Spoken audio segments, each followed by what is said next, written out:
సంసార వీణ ఆఖరి భాగం. జ్యోతి బలవంతం మీద ఆ రోజు జ్యోతితో కలిసి శాంతి కూడా సినిమాకెళ్ళింది. ఫ్యాక్టరీ దగ్గర నుంచి వచ్చిన రాజేంద్ర బట్టలు మార్చుకోవటానికి కూడా ఓపిక లేనట్టుగా అలసటగా వరండాలో ఉన్న సోఫాలో కూర్చున్నాడు. అతను రావటం చూసి టీ తీసుకొచ్చి ఇచ్చింది మా అమ్మగారు. రాజేంద్ర టీ తాగుతున్నాడు. అతనికి దగ్గరగా కూర్చుంది మా అమ్మగారు. నీరసంగా ఉన్న రాజేంద్రను చూడగానే మనసులో చెయ్యి పెట్టి కెలికినట్టు అనిపించింది ఆమెకు. శాంతి మూలంగా అతనెంత బాధపడుతున్నాడో అర్థమైంది ఆమెకు. మా అమ్మను చూసి తనతో ఏదో చెప్పాలని సంశయంతో చెప్పలేకపోతుందని అర్థం చేసుకున్న రాజేంద్ర ఖాళీ కప్పు టీపాయ్ మీద పెడుతూ, "ఏమిటి మా అమ్మ, నాతో మాట్లాడాలా?" అన్నాడు. "బాబు, శాంతిని ఎవరో బ్లాక్మెయిల్ చేస్తున్నారని నా అనుమానం. నిజాన్ని దాచటం చేతకాక నిజం బయటపడితే తన బ్రతికేమవుతుందో అన్న భయంతో అమ్మాయి మానసికంగా నలిగిపోతోంది." సోఫాలో నుంచి నిటారుగా కూర్చున్నాడు రాజేంద్ర. ఆవేశంతో అతని పిడికిళ్ళు బిగుసుకున్నాయి. మా అమ్మ అబద్ధం చెప్పదని, ఒక మాట చెప్పబోయే ముందు చాలా ఆలోచించి చెబుతుందని ఆ ఇంట్లో అందరికీ తెలుసు. "మా అమ్మ, ఎవరతను? శాంతిని ఎందుకు బ్లాక్మెయిల్ చేస్తున్నాడు?" ప్రశ్నల వర్షం కురిపించాడు రాజేంద్ర. "అతనెందుకు అమ్మాయిని బ్లాక్మెయిల్ చేస్తున్నాడో నాకు అర్థం కాలేదు బాబు. అతనెవరో కాదు, మన జ్యోతి ప్రేమిస్తున్న మోహన్." అదిరిపడ్డాడు ఆ మాట విని రాజేంద్ర. "నువ్వు చెప్పేది నిజమేనా?" అన్నట్టుగా అనుమానంగా మా అమ్మ ముఖంలోకి చూశాడు. "శాంతి నా కూతురు లాంటిది బాబు. మిమ్మల్ని నేను కన్న బిడ్డల కంటే ఎక్కువగా చూసుకుంటున్నాను. మీ ముగ్గురిలో ఎవరి కాలిలో ముళ్ళు గుచ్చుకున్నా నా గుండెల్లో గుచ్చుకున్నంత బాధగా ఉంటుంది నాకు. అబద్ధం చెప్పి నా బిడ్డల జీవితాలు నేనే నాశనం చేస్తానా బాబు?" "లేదు మా అమ్మ, ఆవేశంలో నాకంతా అయోమయంగా ఉంది. చెప్పు మా అమ్మ, అతను జ్యోతిని ప్రేమిస్తున్నాడు. శాంతిని బ్లాక్మెయిల్ చేయాల్సిన అవసరం అతనికి ఏముంది? అదే నాకు అర్థం కావటం లేదు. అతని ఈ మధ్య జ్యోతి కోసం తరచుగా మన ఇంటికి వస్తున్నాడు. అతను మన ఇంటికి రాకముందు శాంతి ఎప్పుడు చూసినా నవ్వుతూ తుళ్ళుతూ విరగబూసిన పువ్వుల చెట్టులా ఉండేది. అటువంటిది అతన్ని జ్యోతి మొదటిసారిగా మన ఇంటికి తీసుకొచ్చిన రోజునే అతన్ని చూడగానే శాంతి ముఖం పాలిపోయింది. ఆ రోజు శాంతి ముఖం చూసి ఏం జరిగిందో అని భయపడి నేను వరండాలోకి వచ్చి చూశాను. మోహన్, జ్యోతి మాట్లాడుకుంటూ కూర్చున్నారు. ఇంకెవ్వరూ కనిపించలేదు. శాంతి భయపడటానికి కారణం అతనే అని ఆ రోజే నిర్ణయించుకున్నాను. అప్పటినుంచి అమ్మాయికి తెలియకుండా ఆమెను గమనిస్తూనే ఉన్నాను. ఏ చిన్న చప్పుడైనా ఉలిక్కి పడుతుంది. తన నీడను చూసి తనే భయపడుతుంది. అతని పేరెత్తితేనే హడలిపోతుంది. అతను మనింటికి వచ్చిన ప్రతిసారి శాంతి ఊహించనలవి కాని చిత్రవద అనుభవిస్తుంది. మొన్న వారం రోజుల క్రితం మోహన్ మన ఇంటికొచ్చాడు. నేను అతను రావటం చూసి టీ కలుపుకుని 2 కప్పుల్లో తీసుకుని వరండాలోకి రాబోయాను. అమ్మాయి, అతను ఘర్షణ పడుతున్నారు. నేను వాళ్లకు టీ ఇవ్వకుండా గుమ్మం దగ్గర నిలబడిపోయాను. శాంతి అంటుంది, "జ్యోతి నిన్ను ప్రేమించకపోయినట్టయితే నిన్ను హత్య చేసేదాన్ని. ఆమె కోసం నిన్నేం చెయ్యకుండా వదిలేస్తున్నాను. గెట్ అవుట్" అంటూ పెద్దగా అరుస్తూ స్పృహ తప్పి పడిపోయింది. అంతలోనే అతను బయటకు వెళ్ళటం, నువ్వు లోపలికి రావటం జరిగింది. ఆ రోజే ఈ విషయమంతా నీకు చెప్దామనుకున్నాను, కానీ నువ్వు అమ్మాయిని అర్థం చేసుకోలేకపోతే ఆమె కాపురం ఏమవుతుందో అన్న భయంతో చెప్పలేకపోయాను. శాంతి నిన్ను మోసం చేస్తుందంటే నమ్మలేకపోతున్నాను. ఆమెలోని చిన్న బలహీనతను ఆధారంగా చేసుకుని ఆ మోహన్ బెదిరిస్తున్నాడేమో అని నా అనుమానం. నువ్వు ఆవేశపడకుండా అతనలా ఎందుకు బెదిరిస్తున్నాడో తెలుసుకో. ఒక్క విషయం గుర్తుంచుకో, శాంతికి అభిమానం ఎక్కువ. మోహన్ తనను బెదిరిస్తున్నాడు అన్న విషయం నీకు తెలిసినట్టుగా ఆమెకేమాత్రం అనుమానం కలిగినా అభిమానం కల శాంతి మనకు దక్కదు.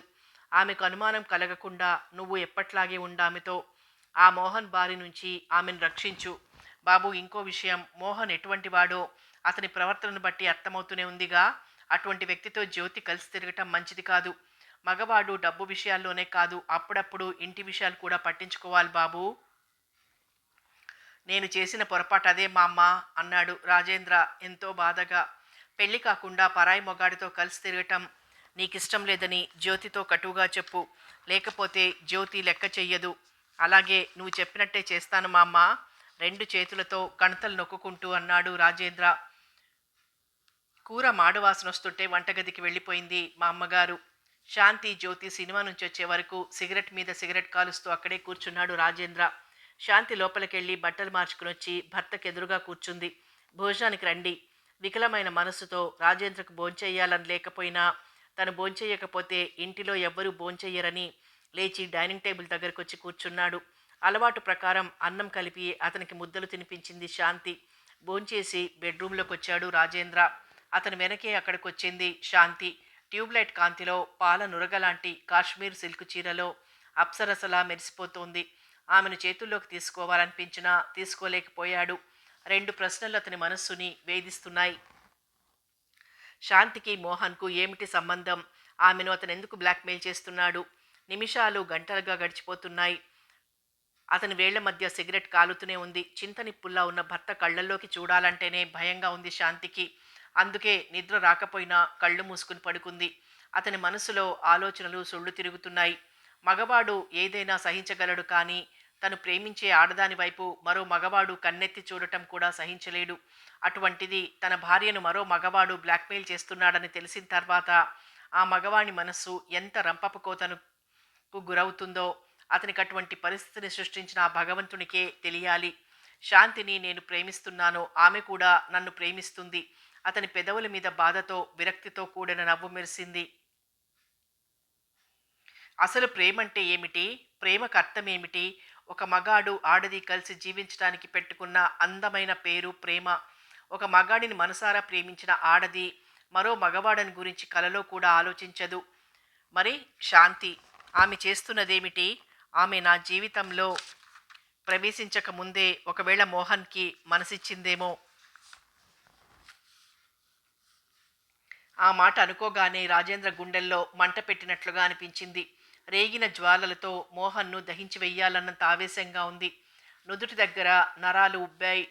పడుకున్న శాంతి దగ్గరికొచ్చి ఆమె ముఖంలో ముఖం పెట్టి చూశాడు. ఆ ముఖంలో మోసం, కల్మషం వెతికి పట్టుకుందామన్నా కనిపించటం లేదు. ఆమె పక్కన చోటు చేసుకుని పడుకుందామన్నా కంపరంగా ఉంది. అంత ఆవేశంలో ఆమెని ఏమంటానో, ఆమెం బాధపడుతుందో అన్న అనుమానంతో ఆ గదిలో ఉండలేక బయటకొచ్చి లాన్లో కూర్చున్నాడు. అక్కడ స్థిమితంగా కూర్చోలేక ఆ రాత్రి టైంలో కారు తీసుకుని బయటికెళ్ళాడు. ఆ రెండో రోజే జ్యోతి బయటికెళ్తుంటే పెళ్ళయ్యే వరకు మోహన్ని కలుసుకోవటానికి వీల్లేదని ఖచ్చితంగా చెప్పాడు జ్యోతితో రాజేంద్ర. మోహన్ను చూడకుండా గడపటం కష్టమైనా వాళ్ళ అన్నయ్య మాటను అతిక్రమించి ధైర్యం లేక మనసులో ఎంత తపనున్నా అతన్ని కలుసుకోవటం మానేసింది జ్యోతి. మోహన్ శాంతిని బెదిరిస్తున్న విషయం తనకేమాత్రం తెలియనట్టుగానే మామూలుగానే ఉంటున్నాడు రాజేంద్ర. మార్పు లేకుండా 2 వారాలు గడిచిపోయాయి. శారీరకంగా రాజేంద్ర శాంతికి దగ్గరగా ఉన్నా మానసికంగా రోజురోజుకు వాళ్ళిద్దరి మధ్య దూరం పెరుగుతూనే ఉంది. మనసు విప్పి భర్తతో చెప్పలేక శాంతి సతమతమవుతోంది. మనసు విప్పి ఆమె తనకు చెప్పలేదే అని అతను కుమిలిపోతున్నాడు. రాత్రి 9 గంటల టైంలో ఇంటికొచ్చిన రాజేంద్ర స్నానం చేసి భోజనానికి డైనింగ్ టేబుల్ దగ్గరకు వచ్చి కూర్చున్నాడు. అలవాటు ప్రకారం అతనికి తినిపించటానికి వెండి కంచంలో అన్నం కలపబోయింది శాంతి. నేను భోంచేస్తానంటూ అన్నం కలపబోతున్న శాంతి చేతుల్లో నుంచి కంచం తన ముందుకు లాక్కున్నాడు. నిర్ఘాంతపోయింది శాంతి. షాక్ తిన్నట్టుగా చూస్తూ అలాగే నిలబడింది. అతనికి అన్నం కలుపుకొని తినటం అలవాటు లేకపోవటం వలన స్పూన్తో ఎలాగో తింటున్నాడు. బాధతో ఆమె మనసు విలవిల్లాడిపోయింది. ఏవండి, పిలిచింది నీళ్లు నిండిన కళ్ళతో. తలెత్తి ఆమె వైపు చూశాడు. అన్నం కలుపుకొని తినటం మీకు అలవాట్లేదు, నేను తినిపిస్తాను. ఎంతకాలమని ఇలా నీ మీద ఆధారపడతానో? అలవాటు చేసుకోవాలిగా. ఇప్పుడంత అవసరం ఏమొచ్చింది? ఇప్పుడు రాకపోయినా ముందు ముందు రాదని నమ్మకం ఏముంది? ఎందుకు నన్ను ఇలా బాధ పెడతారు? ఈ మధ్య అలవాటైంది నాకు. తుపాకీ గుండు దెబ్బతిన్న పక్షి మనస్సులా బాధతో విలవిలలాడిపోతోంది ఆమె మనస్సు అతని మాటలకి. ఏవండి, మీరెందుకు అలా మారిపోయారు? ఏం జరిగింది? ఇప్పటి వరకు ఏం జరగలేదు, ఇక ముందు ఏం జరుగుతుందో చెప్పలేను అంటూ తింటున్న కంచంలో చేయి కడిగేసుకుని లేచి వెళ్ళిపోయాడు రాజేంద్ర. అవాక్కైపోయింది శాంతి. ఏవేవో దృశ్యాలు కళ్ళల్లో మెదులుతూ ఆమె మనస్సును కలవరపెడుతున్నాయి. కన్నీళ్లు ధారలుగా కారిపోతున్నాయి. శాంతి బెడ్రూంలోకి వచ్చింది. ఫ్యాన్ స్పీడ్గా తిరుగుతోంది. గదిలో లైటు వెలుగుతోంది. గదిలో రాజేంద్ర కనిపించలేదు. బాల్కనీలోకి వచ్చింది. అక్కడ మడత మంచం మీద పడుకునున్నాడు రాజేంద్ర. ఏమిటండి ఇక్కడ పడుకున్నారు? అతని మంచానికి దగ్గరగా వచ్చి నిలబడి అంది శాంతి. చల్లగాలి బాగుందని అన్నాడు రాజేంద్ర ముక్తసరిగా. అలా మాట్లాడుతున్న భర్తతో ఎలా మాట్లాడాలో అర్థం కావటం లేదు శాంతికి. ఒంటరిగా పడుకుంటే నాకు నిద్ర పట్టదండి. అతను మంచం మీద నుంచి లేచి కూర్చున్నాడు. మనసులు దూరంగా ఉన్నప్పుడు మనుషులు కూడా దూరంగా ఉంటేనే మంచిది శాంతి. ఏమండి, నా మీద కోపం ఉంటే నన్ను కసితీరా తిట్టండి. ఇంకా తగ్గకపోతే నన్ను మీ ఇష్టం వచ్చినట్లు కొట్టండి. అంతేగాని ఇలాంటి శిక్ష మాత్రం విధించకండి కన్నీటితో అంది. శాంతి, నా మనసేం బాగాలేదు. నన్ను విసిగించకు. నన్ను ప్రశాంతంగా ఉండనివ్వు అన్నాడు రాజేంద్ర కటువుగా. శాంతి బెడ్రూంలోకి వచ్చి కన్నీటితో దిండును తడుపుతూ పడుకుంది. ఉదయం 8 గంటలైంది. రాజేంద్ర ఇంకా నిద్రలేవలేదు. శాంతి మా అమ్మగారితో మాట్లాడుతూ వంటగది దగ్గరుంది. హాల్లో కూర్చుని పేపర్ చూస్తున్న జ్యోతి కెవ్వుమ నరిచింది. ఆ అరుపుకు శాంతితో పాటు మామగారు కూడా బయటికి పరిగెత్తుకొచ్చింది. చైతన్యం లేని బొమ్మల పేపర్ చేత్తో పట్టుకొని సోఫాలో కూర్చునుంది జ్యోతి. ఎందుకమ్మా జ్యోతి, అంత పెద్దగా కేక పెట్టావు? ఏం జరిగింది? అనునయంగా ఆమె ముంగుర్లు సవరిస్తూ అడిగింది శాంతి. వదినా, పేపర్ చూడు అంటూ 2 చేతుల్లో ముఖం దాచుకుని బావురు మందామె. ఆమె చేతిలోని పేపర్ అందుకొని చూసింది శాంతి. పేపర్లో మొదటి పేజీలో పెద్ద అక్షరాలతో ప్రచురించారు. ఆస్తి కోసం కన్న తండ్రిలా పెంచిన మేనమామను హత్య చేసిన ఘనుడు మదన్ మోహన్ అని. అతని ఫోటో కూడా వేశారు. 3 నెలల నుంచి తనను మనశ్శాంతి లేకుండా వేధిస్తున్న శని విరగడైంది అనుకుంది శాంతి. ఆమెకు ప్రపంచాన్ని జయించినంత గర్వంగా ఉంది. గాలిలో ఎగిరిపోతున్నట్లు తను తన భర్త ఎప్పటిలా అనురాగంగా అన్యోన్యంగా ఉన్నట్టు. ఒక్కసారిగా అంత సంతోషాన్ని బలహీనంగా ఉన్న ఆమె మనసు తట్టుకోలేకపోయింది. తల తిరిగినట్టు, కాళ్ళు తేలిపోయినట్టు అనిపించింది. అలాగే స్పృహ తప్పి ధన్మంటూ నేల మీద పడిపోయింది. నుదురు టేబుల్ కొట్టుకొని రక్తం చిమ్మింది. మా అమ్మగారు అమ్మ శాంతి అంటూ రక్తం చూసి గావుకేక పెట్టింది. అప్పుడే మేడ దిగి వస్తున్న రాజేంద్ర అరుపు వినిపించింది. పరిగెత్తుకుంటూ అక్కడికొచ్చాడు. శాంతి కళ్ళు తెరిచింది. చుట్టూ చూసింది. సాయంకాలపు సూర్యుని నీరెండ కిరణాలు కిటికీలో నుంచి లోపల పడుతున్నాయి. తల బరువుగా ఉన్నట్లు అనిపించింది.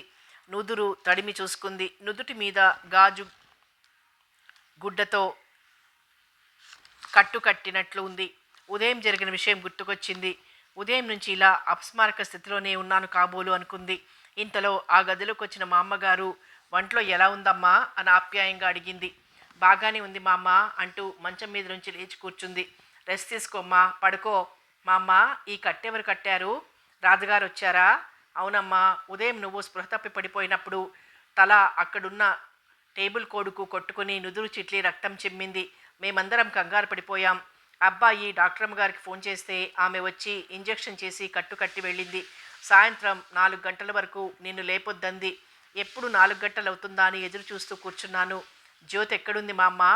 ఆ దుర్మార్గుడికి మనసిచ్చిన నేరానికి కుమిలి కుమిలి ఏడుస్తోంది. ఉదయం నుంచి భోజనం కూడా చెయ్యలేదు. ఇంతవరకు గదిలో నుంచి బయటికి రాలేదు. ఆమెను చూస్తుంటే కడుపు తరుక్కుపోతోంది. ప్రశాంతమైన ఈ శాంతి నిలయంలోకి ఆ రాక్షసుడు ప్రవేశించి అందరి మనసులను అల్లకల్లోలం చేశాడు. మోహన్ నిజంగానే హత్య చేశాడా?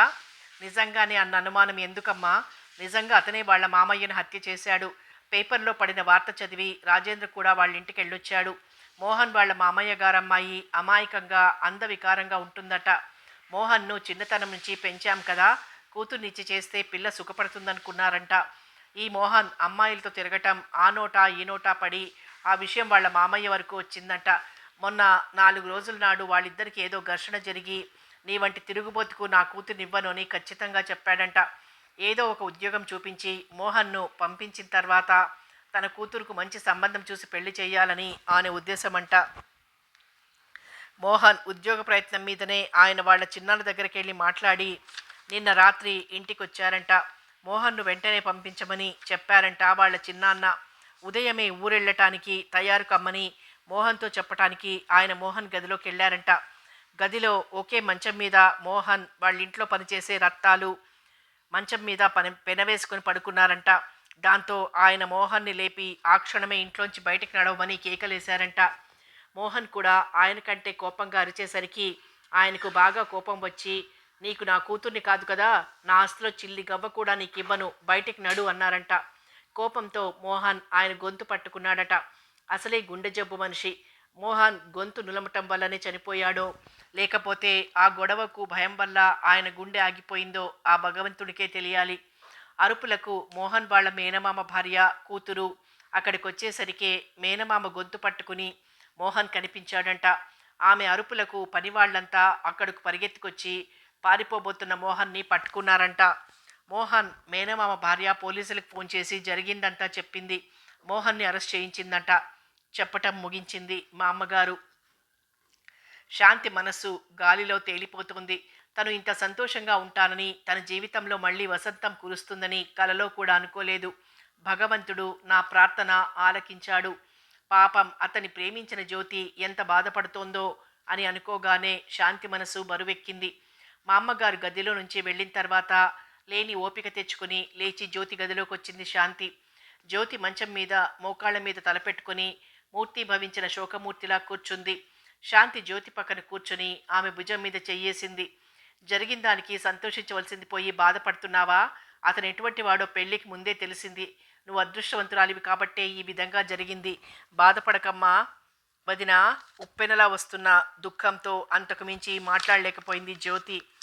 పెళ్ళైన తర్వాత అతని నిజస్వరూపం తెలిసిన మరుక్షణం ఆ అవమానం భరించలేక నువ్వు ఆత్మహత్య చేసుకునే దానివి.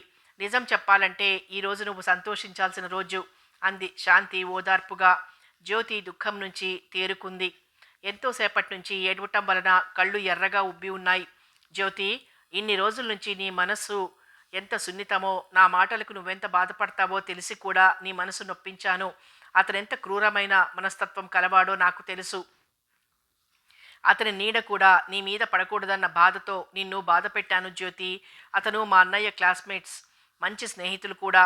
అందువల్ల అతను తరచుగా మా ఇంటికి వచ్చేవాడు. అలా అతనితో నాకు పరిచయమైంది. తర్వాత బీఎస్సీ ఫైనల్ ఇయర్లో ఉండగా అతని చిన్నాన్నగారికి ట్రాన్స్ఫర్ అయితే రూమ్ వెతుక్కుంటూ మా అన్నయ్య స్నేహం వల్ల మా ఇంటికి వచ్చాడు. అతని మూలంగా ఇద్దరు అమ్మాయిలు శీలాన్ని పోగొట్టుకుని ఆత్మహత్యలు చేసుకున్నారు. అందితే అనుభవించటం, ఆ తర్వాత వాళ్ళ కర్మానికి వాళ్ళను వదిలేయటం అతని అలవాటు. అతని పూర్తి పేరు మదన్ మోహన్. నువ్వు మోహన్గా అతన్ని తీసుకొచ్చి నాకు పరిచయం చేసే వరకు అతనే ఇతనన్న విషయం నాకు తెలియదు. తెలిసిన తర్వాత అటువంటి దుర్మార్గుడికి మనసిచ్చావని నాలో నేను కుమిలిపోయాను. ఎన్ని రాత్రుల్లో నిద్రపోకుండా ఏడ్చేదాన్ని. నువ్వు అతన్ని కలుసుకోవటానికి వెళ్తుంటే నా గుండెని ఎవరో కత్తితో రెండుగా చీలుస్తున్నంత బాధగా ఉండేది నాకు. అయినా చూస్తూ ఊరుకునేదాన్ని. ఒక్కోసారి కటువుగా కసురుకునేదాన్ని. అతని గురించి నీకు చెప్పకపోవటానికి కారణం, తను ప్రేమించే మగవాడు ఎటువంటి వాడైనా అతన్ని ప్రేమించే ఆడదాని కళ్లకు అతని ఇంద్రుడు చంద్రుడులాగే కనిపిస్తాడు. అందుకే నిజాన్ని నీతో చెప్పలేకపోయానమ్మా. ఇన్ని రోజుల నుంచి ఎవరికీ చెప్పుకోలేని మూగ బాధతో నీకు మీ అన్నయ్యకు దూరమైన కారణం ఇదేనమ్మా. ఈ శాంతి నిలయానికి పట్టిన గ్రహణం ఈ రోజుతో విడిపోయింది.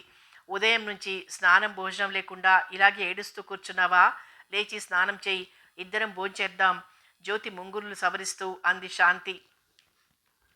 వదిన, ఆ రాక్షసుని బారి నుంచి రక్షించింది దేవుడే కాదు, నువ్వే. నువ్వు నా పాలిట దేవతవు వదిన. నిన్ను అన్నయ్య నేను అర్థం చేసుకున్నంతగా నిన్ను నువ్వు కూడా అర్థం చేసుకునుండవు. అతన్ని మొదటిసారిగా మన ఇంటికి తీసుకొచ్చి నీకు పరిచయం చేసినప్పుడు అతన్ని చూసి పులిని చూసిన లేడిలా వణికిపోయావు నువ్వు. ఆ క్షణంలోనే అనుకున్నాను, అతను ఇంతకు ముందే నీకు తెలిసుండాలనుకున్నాను. అతని పేరు చెబితే నేను ఉలిక్కిపడటం, అతను ఫోన్ చేస్తే నువ్వు భయపడటం, ఇవన్నీ నేను గమనిస్తూనే ఉన్నాను వదినా. దేవత లాంటి నువ్వు అతనికి భయపడుతున్నావంటే అతను మోసగాడన్నా అయి ఉండాలి, లేదా బ్లాక్మెయిలర్ అన్నా అవ్వాలి. అందుకే ఆ రోజు నువ్వు స్పృహ తప్పి పడిపోయిన రోజు నుంచే నేను మోహన్ను కలుసుకోవటానికి వెళ్ళటం మానేశాను.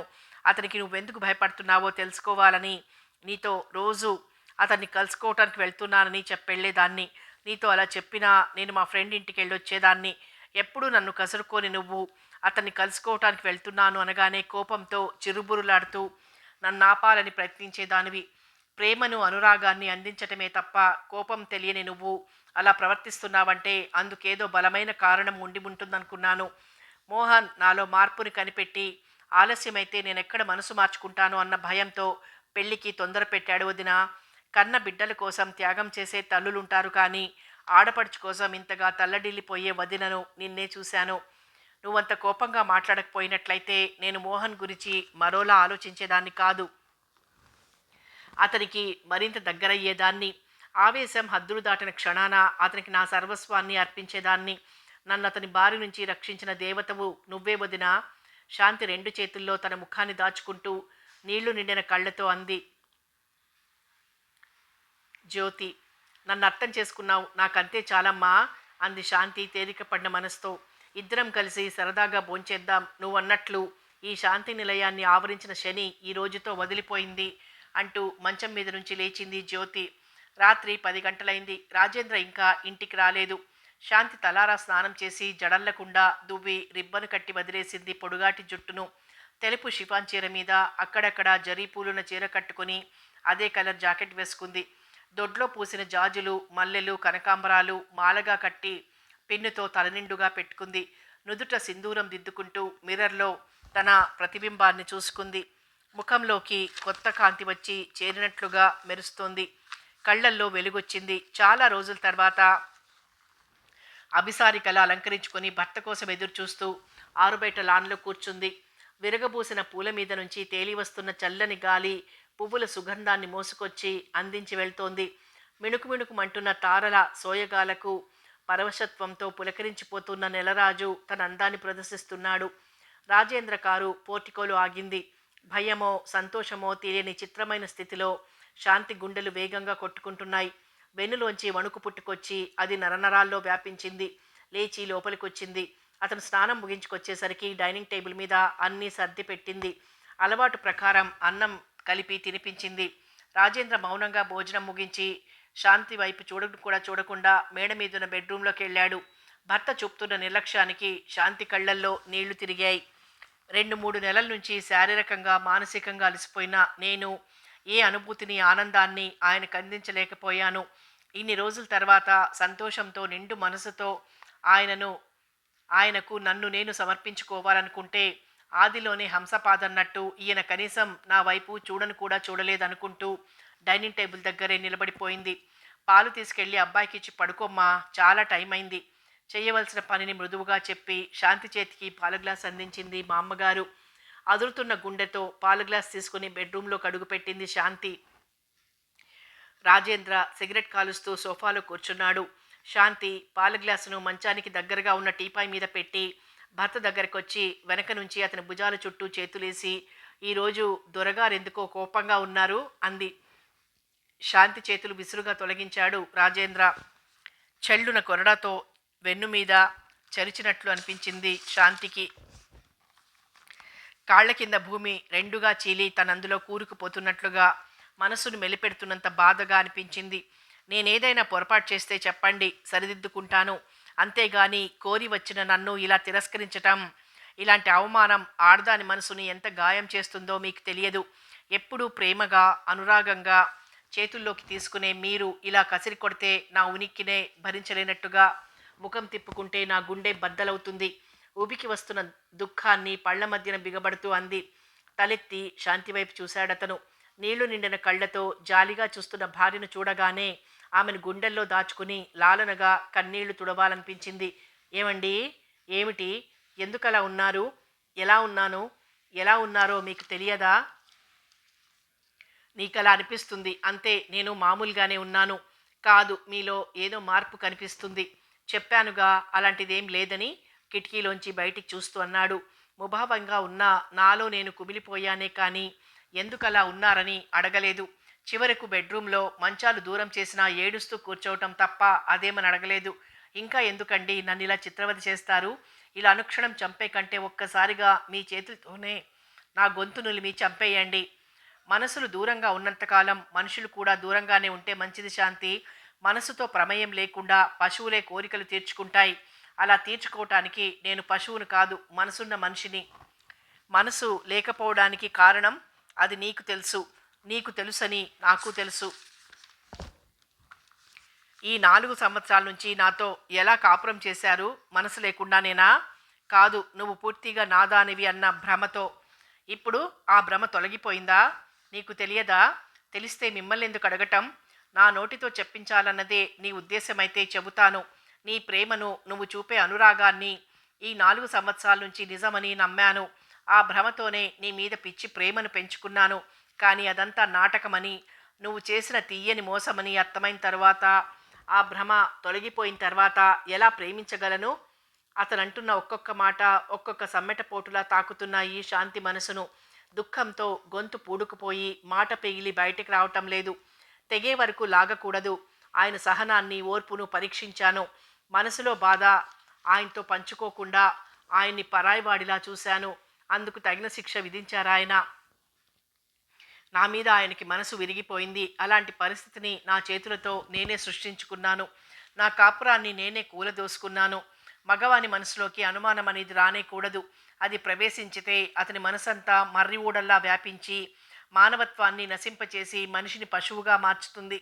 నన్ను నా ప్రేమను శంకించిన ఆయన పూర్వంలా నన్ను లాలనగా అక్కున చేర్చుకోగలరా?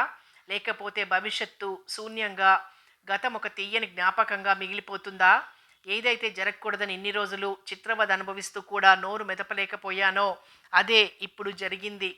ఇంతకాలం నేను అనుభవించిన వేదనకు ఫలితం లేకుండా పోయింది. మళ్ళీ ముళ్ళ బాట నుంచి నా జీవితం మళ్ళీ ప్రశాంతమైన రాచబాటకు చేరుకుంటుందనుకున్నాను, కానీ అగాధం అవుతుందనుకోలేదు. మనిషి ఆలోచించకుండా చేసే చిన్న తప్పులే జీవితంలో విపరీతమైన పరిస్థితులు సృష్టిస్తాయని అనుభవం మీద అర్థం చేసుకున్నాను. చేతులు కాలిన తర్వాత ఆకులు పట్టుకున్న సామెతలా ఇప్పుడెంత బాధపడ్డా మాత్రం ప్రయోజనం ఏముంది? నా జీవితం మళ్ళీ చిగురిస్తుందా? ఆయన మళ్ళీ నన్ను అంత క్రితంలా ప్రేమించగలరా? ఆలోచనలు పాముల్లా భయపెడుతున్నాయి శాంతిని. బాధపడుతున్నావా శాంతి? లేదండి. నాకెందుకు బాధ? మీ ప్రేమకు దూరమైనందుక? మీ ముందు దోషిగా నిలబడాల్సి వచ్చినందుక? నాకెందుకండి బాధ? ఏడుస్తూ అంది శాంతి. శాంతి, కావాలని చేసుకున్న దానికి బాధపడటం ఎందుకు? అవునండి, నా చిన్నతనంలో మా అమ్మమ్మ చెప్పే కథ గుర్తొస్తోంది. శ్రీరామచంద్రుడు అరణ్యవాసం చేసేటప్పుడు చూడక తన విల్లును కప్ప మీద ఆంచాడట. ఆ విల్లు కింద ఆ కప్ప నలిగిపోయి చిత్రహింసలు అనుభవించి రక్తపు ముద్దగా మారింది. కొంతసేపటికి ఆ కప్పను చూసిన రాముడు జరిగిన దానికి ఎంతో బాధపడుతూ జాలిగా ప్రేమగా ఆ కప్పను చేతుల్లోకి తీసుకుని, కప్ప, పొరపాటుగానైనా నిన్నింత బాధకు గురి చేశాను కదా, కనీసం బాధకు తాళలేకైనా నన్ను రామా అని పిలవలేదేం అని అడిగాడట. అందుకు ఆ కప్ప, రామా, నన్నెవరైనా ఇతరులు బాధ పెడితే నన్ను రక్షించు రామా అని ఎలుగెత్తి అరిచేదాన్ని. కానీ సాక్షాత్తు శ్రీరామచంద్రుడే నన్ను బాధిస్తున్నప్పుడు అరిచి ఎవరిని పిలవను రామా అందట. అలా ఉంది మీరు చెప్పేది. శాంతి, ఒక్క విషయం ఆలోచించు. నా మాటలకే నువ్వు ఇంతగా బాధపడుతున్నావు కదా. ఇన్ని రోజుల నుంచి నీ ప్రవర్తనకు నేనెంత బాధపడ్డాను. నా మాటలకు బాధపడటం కాదు, నీ ప్రవర్తన నన్నెంత బాధ పెట్టిందో ఆలోచించు. కుండెడు పాలను చెడగొట్టడానికి ఒక్క విషపు చుక్క చాలు శాంతి. మనసులను దూరం చేయటానికి ఒక్క సంఘటన చాలు. ఇన్ని రోజుల నుంచి నీ బాధను నీలోనే దాచుకుని నన్ను నీకు పరాయివాడిని చేశావు. నీ ఊరు నుంచి బయలుదేరితే నా ఊరెంత దూరమో, నా ఊరు నుంచి బయలుదేరినా నీ ఊరు అంతే దూరం. నువ్వు నన్ను నమ్మలేదు, నీ మీద నమ్మకం నాకు పోయింది, అంతే తేడా. అతను అంటున్న మాటలు కత్తుల్లా ఆమె గుండెను చీలుస్తున్నాయి. మనసు రంపపు కోతకు గురైంది. భార్య పొరపాటు చేస్తే భర్త క్షమించాలి. భర్త పొరపాటు చేస్తే భార్య భర్తను అర్థం చేసుకోవాలి. అదే భార్యాభర్తల అనుబంధం అని మీరే చెప్పారు. ఆ అనుబంధంతోనే మీరు నన్ను క్షమిస్తారనుకుంటున్నాను. ఇన్ని రోజుల నుంచి నాలోనే దాచుకుని మీకు దూరమైన బాధనంతా మీకు చెప్పుకొని నా మనసు తేలికపరుచుకుంటానండి. ఇన్ని రోజుల నుంచి మీకు చెప్పకపోవటమే నేను చేసిన పొరపాటు. అందుకు నన్ను క్షమించండి. ఇంకెప్పుడు ఇలాంటి పొరపాట్లు చెయ్యను. ఏడుస్తూ భర్త పాదాలపై వాలిపోయింది శాంతి. అతని చెయ్యి ఓదార్పుగా ఆమె తలను నిమురుతోంది. ఆ స్పర్శలో పోగొట్టుకున్న పెన్నిధిని తిరిగి పొందుతున్నంత సంతోషంగా, తృప్తిగా ఉంది శాంతికి. అశాంతితో తపించిపోయిన మనసుకు శాంతి లభించినట్లుగా ఉంది. ఏమండి, నేను చేసిన పొరపాటును మీతో మనసు విప్పి చెబుతున్నాను. ఆదరించి నన్ను అర్థం చేసుకుని గుండెల్లో దాచుకున్న, అసహించుకుని ఈ శాంతి నిలయం నుంచి దూరం చేసిన మీ ఇష్టం. ప్రేమించటం నేరం కాదు, పాపము, మోసము అంతకంటే కాదు. వయసు పెట్టే అల్లరిలో ఒకరి పట్ల ఒకరికి ఏర్పడే వ్యామోహాన్ని ప్రేమనుకుంటారు కొందరు. అటువంటి ప్రేమ కోరిక తీరిన తర్వాత సూర్యుని వేడికి కరిగిపోయే మంచు బిందువులా ఆవేశం చల్లబడగానే ఎగిరిపోతుంది. అందుకే ఎన్నో ప్రేమ వివాహాలు విఫలమైపోతుంటాయి. ఒకరిని ఒకరు అర్థం చేసుకుని కష్టాలలో సుఖాలలో ఒకరికి ఒకరు తోడుగా, ఒకరి కోసం ఒకరుగా బ్రతికితే అదే నిజమైన ప్రేమ. అటువంటి ప్రేమ చరిత్రలో చిరకాలం నిలిచిపోతుంది. యుగాలు గడిచినా, తరాలు మారుతున్నా ఆ ప్రేమకు మరణం లేదు. అటువంటి ప్రేమమూర్తులైన సలీం, అనార్కలి, రోమియో జూలియట్ మొదలగు వారి ప్రేమ కథలు వందల సంవత్సరాలు గడిచిపోయినా ఇప్పటికీ అందరి మనసుల్లోనూ ఆ అమర ప్రేమికుల కథలు నిలిచే ఉన్నాయి. అతిశయోక్తిగా ఉంటుంది చెబితే, మిమ్మల్ని అంతకంటే ఎక్కువగా ప్రేమిస్తున్నాను నేను. ఏ కారణంగా మీ ప్రేమకు దూరం కావాల్సొచ్చినా ఆ క్షణంలోనే నా జీవితాన్ని అంతం చేసుకుంటాను. మీ మీద పొంగులు వారుతున్న ప్రేమతో మీకు దూరం కావాల్సిన క్షణం వస్తుందేమో అన్న భయంతో ఇన్ని రోజుల నుంచి నిజాన్ని దాచానే గాని మిమ్మల్ని మోసం చెయ్యాలన్న ఉద్దేశంతో కాదండి. ప్రేమంటే ఏమిటో, అనురాగానికి అర్థం ఏమిటో మీకు భార్యనైన తర్వాతే తెలుసుకున్నాను. అందుకే ఆ అనురాగం దూరం కాకూడదనే చిత్రవద అనుభవించాను. మీరింత కటువుగా మాట్లాడి ఉండకపోతే ఈ నిజాన్ని నాలోనే సమాధి చేసేదాన్ని. నేను బ్రతికున్నంత వరకు పెదవి విప్పేదాన్ని కాను. ఇప్పుడు నిజాన్ని దాస్తే మీ నుంచి శాశ్వతంగా దూరం కావాల్సి వస్తుంది. అందుకే ఇంతకాలం అగ్ని జ్వాలలా నా మనసును దహించి వేస్తున్న విషయాన్ని మీతో చెప్పుకుని మనసులోని బరువును దించుకోవాలనుకుంటున్నాను. మోహన్ అసలు పేరు మదన్ మోహన్. అతని అలవాట్లు కూడా అతని పేరుకు తగినట్లుగానే ఉంటాయి. అతను మా అన్నయ్య స్నేహితుడంటూ మొదలుపెట్టి అతను రూము కోసం వాళ్ళ ఇంటికి రావడం, వాళ్ళ అన్నయ్యతో పాటు వాళ్ళ అమ్మా నాన్నగార్ల అభిమానం కూడా సంపాదించి వచ్చిన 2 నెలల్లోనే వాళ్ళింట్లో ఒక మనిషిలా కలిసిపోవటం, తను కనిపిస్తే చాలు చూపులతోనే తినేసేలా చూడటం, తనను మాట్లాడించాలని, తనతో స్నేహాన్ని పెంచుకొని తన ప్రేమను పొందాలని అతను ప్రయత్నించటం, తన్ని అసహించుకోవటం, ఆ తర్వాత ఒకసారి వళ్ళు తెలియని జ్వరంతో తనను ప్రేమించానంటూ పలవరించటం, తన కోసం అతను తపించిపోతున్న విషయాన్ని అతని మాటల ద్వారా విని అతని మీద సానుభూతితో తను ప్రేమను పెంచుకోవటం, అతన్ని ప్రేమించటం మొదలుపెట్టిన కొద్ది రోజుల తర్వాత తన స్నేహితురాలు విజయ అతను పచ్చి మోసగాడిని చెప్పటం, ఆ తర్వాత ఆ విషయాన్ని వాళ్ళ అన్నయ్యతో చెప్పి అతన్ని ఇంట్లో నుంచి పంపించేయటం, అతని ఇంట్లోంచి వెళ్ళిపోయిన నెలలోపే రాజేంద్ర పెళ్లి చూపులకు రావటం, తను అతనికి నచ్చి పెళ్లి జరిగిపోవటం, 4 సంవత్సరాల తర్వాత ఆ మదన్ మోహన్ని జ్యోతి తన దగ్గరికి తీసుకొచ్చి పరిచయం చేయటం మొదలుకొని ఈ రోజు వరకు జరిగిన సంఘటనలన్నీ ఒక్క విషయం కూడా దాచకుండా కన్నీటితో జరిగిందంతా చెప్పింది శాంతి. అంతా విన్న రాజేంద్ర ఏం మాట్లాడకుండా కాలిపోయిన సిగరెట్ నాస్ట్రేల్లో పడేసి మరో సిగరెట్ ముట్టించాడు. కన్నీళ్లు ధారలుగా కారిపోతున్నాయి శాంతి చెంపల మీద. ఏమండి, అతను నన్నంతగా ఆరాధిస్తున్నాడు కదా అని కేవలం సానుభూతితో అతన్ని ప్రేమించానే గాని అతని మీద ప్రేమతో మాత్రం ప్రేమించలేదండి. మీలో చదువు, సంస్కారం, మనుష్యులను అర్థం చేసుకోగల మంచితనం ఉన్నాయి. మీరే ఆలోచించండి. అతన్ని సానుభూతితో కాకుండా ప్రేమతోనే ప్రేమించినట్టయితే అతను మోసగాడని తెలిసినా సహించి అతనితోనే నా జీవితం ముడిపెట్టుకునేదాన్ని. కానీ అసహించుకుని అతన్ని మా ఇంట్లో నుంచి తరిమేసేదాన్ని కాదు. ఇంతకాలం ఈ విషయం మీతో చెప్పకపోవటానికి కారణం మీ మీద ప్రేమను చంపుకోలేకనేనండి. నా మనసు విప్పి మీ ముందు పరిస్తే మీరు సానుభూతితో నన్ను అర్థం చేసుకుంటారో లేదో అన్న భయం ఒకవైపు, అర్థం చేసుకోలేకపోతే నా బ్రతుకు ఏమవుతుందో అన్న ఆందోళన మరోవైపు నిజం చెప్పకుండా నా నోటిని నొక్కేశాయండి.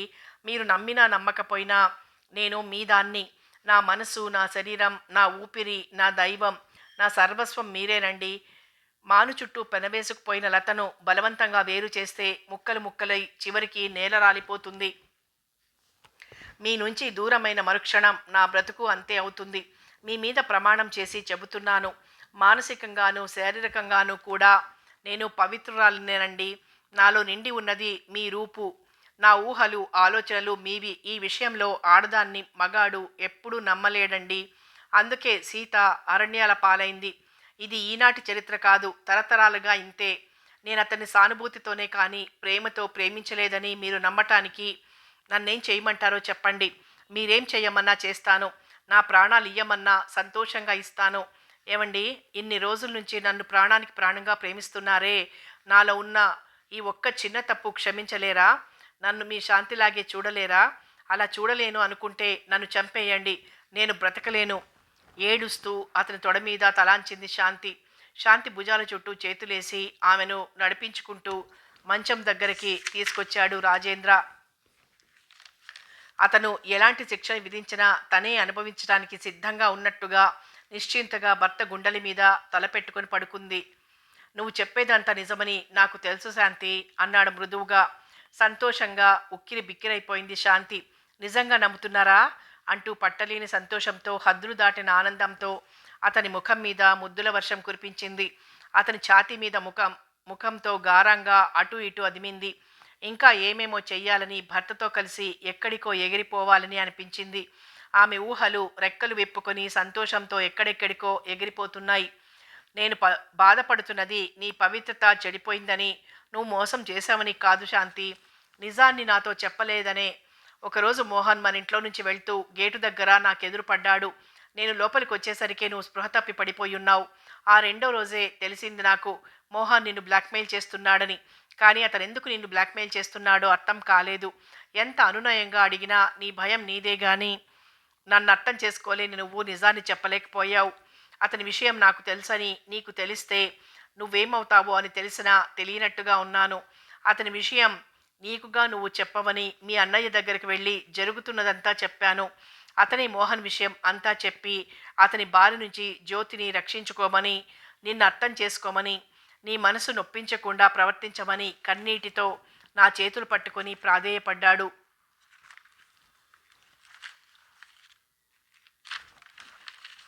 నేను ఇంటికొచ్చి తీవ్రంగా ఆలోచించాను. ఒకవైపు నిన్ను బ్లాక్మెయిల్ చేస్తున్నాడు, మరోవైపు జ్యోతిని మోసం చేస్తున్నాడు. మీరిద్దరూ నా రెండు కళ్ళు లాంటి వాళ్ళు. అతని విషయం నాకు తెలుసని నీకు తెలిస్తే నువ్వేమవుతావో, అతన్నేమైనా అంటే జ్యోతి బాధపడుతుందేమో. అందుకే అతన్ని నేనేమనకుండా అతని మేనమామను కలుసుకున్నాను. అతను మా నాన్నగారితో కలిసి బిజినెస్ చేశారు. అప్పట్నుంచి ఆయన నాకు బాగా తెలుసు. చాలా మంచి మనిషి. ఆయన్ని కలుసుకుని మోహన్ విషయం అంతా చెప్పి అతని దారిలో పెట్టమన్నాను. అటువంటి వాడిని అల్లుడిగా చేసుకునే కంటే కూతురు గొంతు నులిమి చంపేయటం మంచిదని ఆయనకు నేనే సలహా ఇచ్చాను. నేను మాట్లాడిన తర్వాతనే ఆయన మోహన్ను అల్లుడిగా చేసుకోవాలనే ఉద్దేశం మార్చుకున్నారు. ఏదో ఒక ఉద్యోగం చూపించి ఇంట్లో నుంచి పంపేయాలనుకున్నారు. పాపం ఆ దుర్మార్గుడి చేతుల్లో ఆయన ఒక్కగానొక్క కూతురు పెళ్లి చూడకుండానే కన్ను మూశారు. చేసిన పాపాలన్నీ పండి అతను జైలు పాలయ్యాడు. ఆయన్ని చంపిన నేరానికి అతనికి యావజ్జీవ శిక్ష పడక మానదు.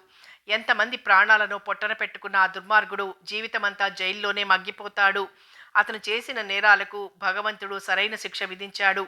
అనురాగంగా శాంతిని హృదయానికి హత్తుకుంటూ అన్నాడు రాజేంద్ర. ఆ అనురాగానికి శాంతి మనసు కరిగిపోయింది. మీరు అపార్థం చేసుకుంటారు అనుకుని భయపడి ఇంతకాలం మిమ్మల్ని బాధ పెడుతూ నేను బాధపడ్డాను. నా జీవితంలో మళ్ళీ ఎప్పుడూ ఇలాంటి పొరపాటు చెయ్యనండి. నన్ను క్షమించండి అంది శాంతి ఆరాధనగా భర్త కళ్ళల్లోకి చూస్తూ. సంసారం ఒక చక్కని వీణ లాంటిది శాంతి. ఆ వీణ భార్య అయితే ఆ వీణను లాలనగా మీటి మృదువైన రాగాలు పలికించి విని ఆనందించవలసిన వాడు భర్త. వీణను మీటటంలో మగవానికి ఎంతో నేర్పు ఓర్పు కావాలి. ఏమాత్రం ఓర్పు తక్కువై వీణను మొరటుగా మీటినా ఆ వీణ రాగాలు పలికించకపోగా అపశృతులు పలుకుతుంది. ఆమె ముంగుర్లు సవరిస్తూ అన్నాడు రాజేంద్ర. సంసారాన్ని గురించి అంత చక్కని ఉపమానం చెబుతున్న భర్త వైపు ఆరాధనగా చూడటం తప్ప సంతోషంతో గొంతు పూడుకుపోగా మాట్లాడలేకపోయింది శాంతి. భార్యాభర్తల బంధం ఒక పవిత్రమైన అనుబంధం. ఆ బంధం చివరి వరకు ముడిపడి ఉండాలంటే ముఖ్యంగా ఒకరిని ఒకరు అర్థం చేసుకోవాలి. ఒకరి మీద ఒకరు నమ్మకాన్ని పెంచుకోవాలి. చూడు శాంతి, నువ్వు నిజం నాతో చెప్పకపోవటమే నువ్వు చేసిన చిన్న తప్పు. ఆ తప్పు మన మధ్య ఎంత పెద్ద అగాధాన్ని సృష్టించిందో చూడు. మానసికంగా ఇద్దరం ఎంతో వేదనని అనుభవించాం. కన్నె వయస్సు వెన్నలాంటిది. ఏమాత్రం వేడి తగిలినా కరిగిపోతుంది. అలాగే వయసులో ఉన్న స్త్రీ పురుషుల మధ్య ఏర్పడేది వయసు పొంగుల వ్యామోహం. నీ మనసు నాకు తెలుసు. ఆడది ఒక మగవాడిని మనసారా ప్రేమిస్తే మగాడు వ్యభిచారి అయినా హంతకుడైనా అతన్ని పెనవేసుకునే ఉంటుంది. కానీ ఆ మగవాడికి దూరం చేసుకోదు. ఒకవేళ దూరం చేసుకున్నా ఆ ఆడది బ్రతకలేదు. ఆ విషయం నాకు తెలుసు శాంతి. నువ్వు నీ ప్రేమ నీ అణువణువు నాకే స్వంతం. శాంతిని గాఢంగా గుండెలు కదుముకుంటూ అన్నాడు రాజేంద్ర. నన్ను అర్థం చేసుకోగల మిమ్మల్ని నా భర్తగా పొందటం నా అదృష్టమండి. భర్త గుండెల్లో గువ్వలా ఒదిగిపోతూ అంది శాంతి. కిటికీలో నుంచి లోపలికి తొంగి చూస్తున్న నెలరాజు ఒకరి గుండెల్లో ఒకరు ఒదిగిపోయి ఇద్దరూ ఒకటిగా కనిపిస్తుంటే ఆ దృశ్యాన్ని చూడలేక మబ్బుల చాటుకి తారను రమ్మని కన్నుగీటి తను అక్కడికి చేరుకున్నాడు. సమాప్తం. సంసార వీణ నవల సమాప్తం. మరో మంచి నవలతో మళ్ళీ కలుసుకుందాం.